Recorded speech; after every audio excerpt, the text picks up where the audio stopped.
कहियो अहाँ के बहन से बियाह करा दी ना हमरा। नहीं नहीं बाप रे हमर बहिन एते सुंदर या अच्छा एगो अहाँ के केना हम एकरा से बियाह करा दे एगो बात बतबा कहियो दूसरा के घर में जैते इस बढ़िया तोरा घर में आबि जैते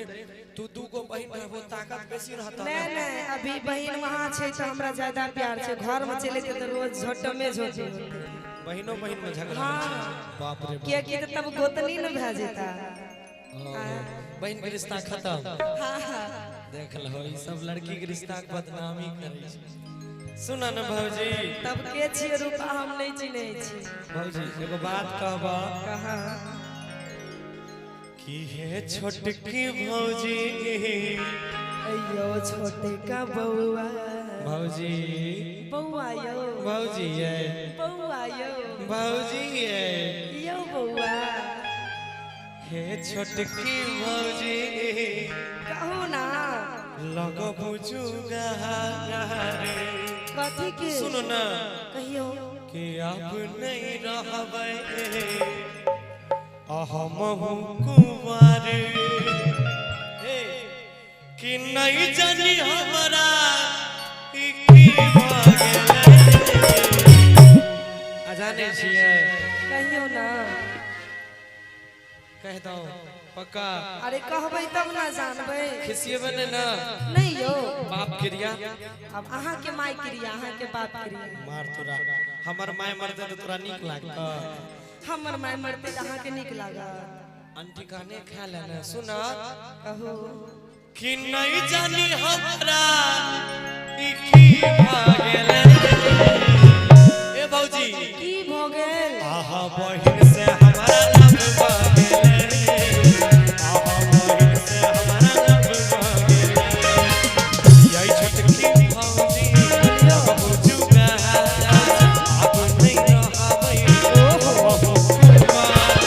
नहीं जानी हमरा ई की भ गेलै आहा बहिन से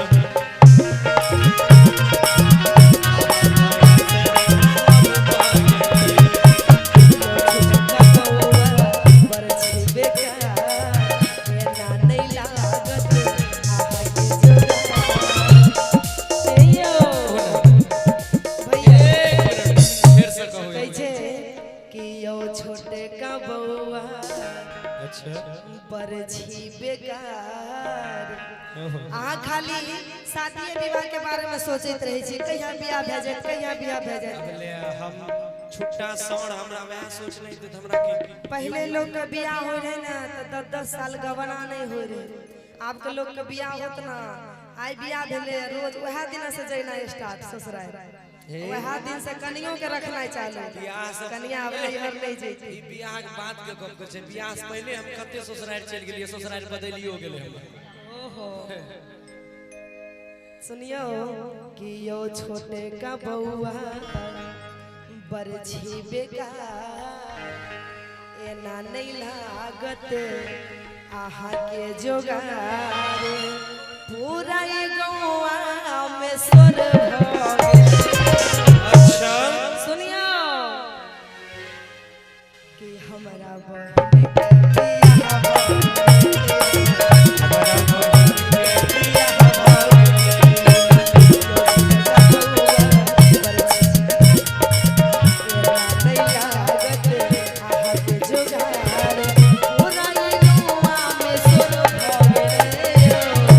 सुनाओ ना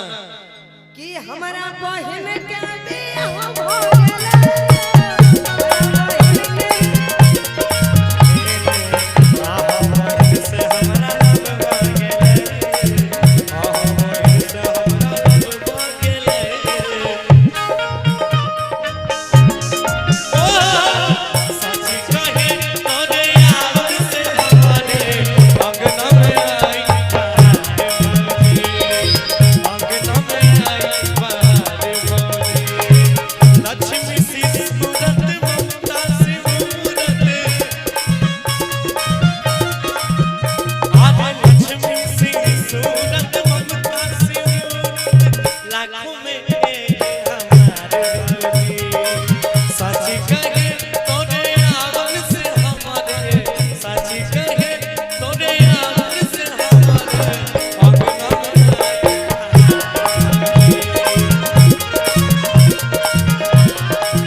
सुनू ना अजाने छे को बात कहियो ना आहा के बहिन ना गए बड़ी सुंदर आहा सकल से लाई छी छुछुनर देखियो ता हमरा बहिन में अहाँ कनिया सेट करे छियै सकल के छुछुनर के तरह या अब पसंद करे छियै रूपा के अभी आप हमको भी मुंह धुलवाइए उसको भी मुंह धुलवाइए हाँ एक लोटा पानी लाया जाए तो और बहन जो खेल धोएगी मुंह धोएगी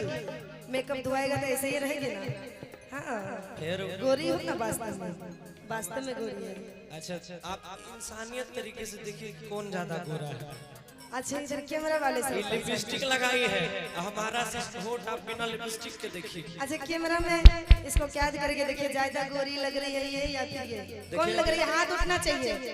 रूपा गोरी है हाथ उठाइए ना यार रूपा के नाम से नहीं गोरी है अच्छा गौरव जी देख ले अच्छा चलिए दोनों को सुबह में जयमाला करा दिया जाएगा बुर्बक आदमी आई सुनो भाऊजी कहियो ना आहा के बहिन ना गए बड़ी सुंदर आहा सकल से लाई छी छुछुनर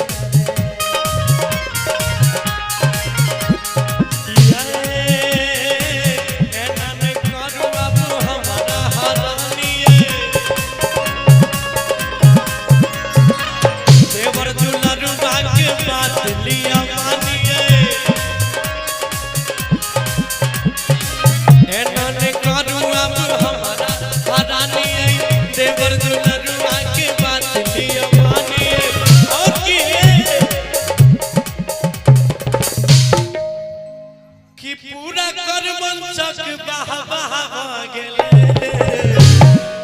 कि हमरा बहिन के बियाह भ गेलैया कथी ले झूठ बोले छो अरे सही में अंगूठी के रस्म भ गेल छै अब खाली बस सिंदूर दान होइले बचल छै अच्छा सुन ना कि पहले सब मामला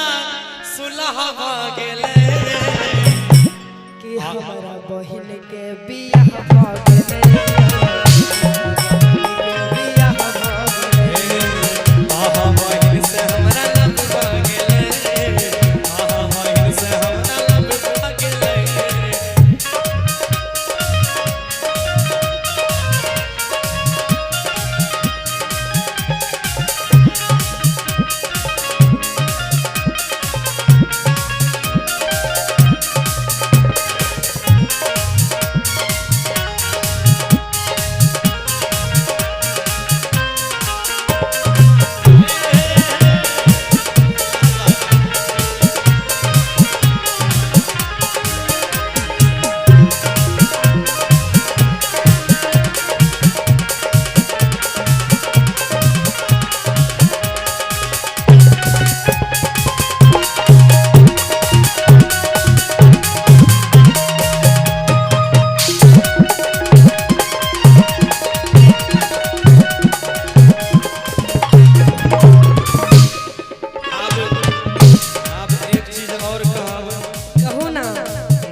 ये तो गलत बात है कैसे नजर आ रहे हैं साड़ी पहन ली लहंगा पहन लीजिएगा तो छक्का ही लगेगा इसके लिए एक लाइन कहेंगे विद्यानंद जी लेकिन कि मेरी मर्दानगी पे सवाल करने वाली उषा जी यानी भाऊजी मेरी मर्दानगी पे सवाल करने वाली भाऊजी अभी आपने मेरा पावर नहीं देखा मेरी मर्दानगी पे सवाल करने वाली भाऊजी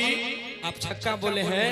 अभी आपने मेरा पावर नहीं देखा मेरे लंबाई चौड़ाई रंग रूप में मत जाइए अभी आपने मेरा जियो वाला टावर नहीं देखा बोले कि प्यार से अगर बतियाओगे ना देवर जी तो शादी करा दूंगी। करावा नहीं तब तो प्यार से बतियाइएगा तब ना। हम एकदम हाथ ये टावर उवर की बात कर रहे हैं अगरबत्ती जला लेबे तोरा आगा कि प्यार से अगर बतियाओगे तो जीवन सवार दूंगी। अच्छा कि प्यार से अगर बतियाओगे तो जीवन सवार दूंगी और आंखें दिखाओगे ना ए देवर जी तो तुम्हारा जियो का टावर उखाड़ दूंगी। कहीं का नहीं रहोगे बाबू।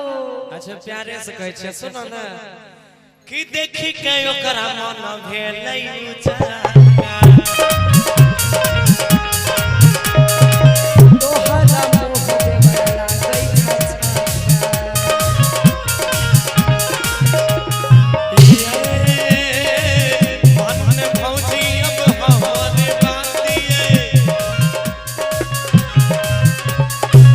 जल्दी लगा दियो बहिनी के साथी मैलियो भौजी अब हमारे बाती जल्दी लगा दियो बहिनी के साथी और कि हमरा दोनों में सुन लिया हमरा दोनों में प्यार लगा भागे कि हमारा रूपा के बियाह भ गेलै। वो भी हमरा राहुल भैया से तोरा लेके डूब है सुना कहा तोरा बहिन से हमरा लगना बेटा